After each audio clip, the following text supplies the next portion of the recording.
ನಿಮ್ಮ ಆತ್ಮೀಯ ಆನೇಕಲ್ ಚಂದ್ರು, ಕಿರುತೆರೆ ಮತ್ತು ಚಲನಚಿತ್ರ ನಟ. ಭಾರ್ಗವಿಯ ಭಾವಲಿಪಿ ಎಂಬ ಆತ್ಮಕರ್ಮಿಯ ಕವನಗಳ ಯಾನ ಎಂಬ ಪುಸ್ತಕವನ್ನು ನಮ್ಮ ಆತ್ಮೀಯರಾದಂಥ ಚೈತ್ರ ನರೇಂದ್ರ ಕುಮಾರ್ ರವರು ರಚಿಸಿದ್ದಾರೆ. ಇದು ಅವರ ಮೊದಲ ಕೃತಿ.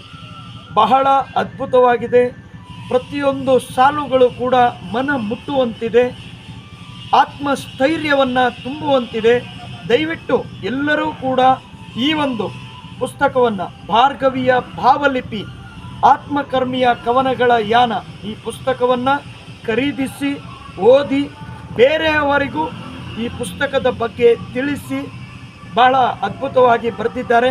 ನಮ್ಮ ಕವಿಗಳನ್ನು ಬೆಳೆಸಬೇಕಾದ್ದು ನಮ್ಮೆಲ್ಲರ ಕರ್ತವ್ಯ.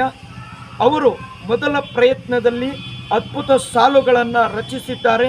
ಅವರ ಮೊದಲ ಕೃತಿ ಭಾರ್ಗವಿಯ ಭಾವಲಿಪಿ ಆತ್ಮಕರ್ಮಿಯ ಕವನಗಳ ಯಾನ ಯಶಸ್ವಿಯಾಗಲಿ.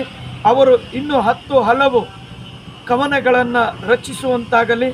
ಗುಡ್ ಲಕ್ ಚೈತ್ರ ನರೇಂದ್ರ ಕುಮಾರ್ ರವರೇ, ನಿಮಗೆ ಒಳ್ಳೆಯದಾಗಲಿ, ಶುಭವಾಗಲಿ. Good luck.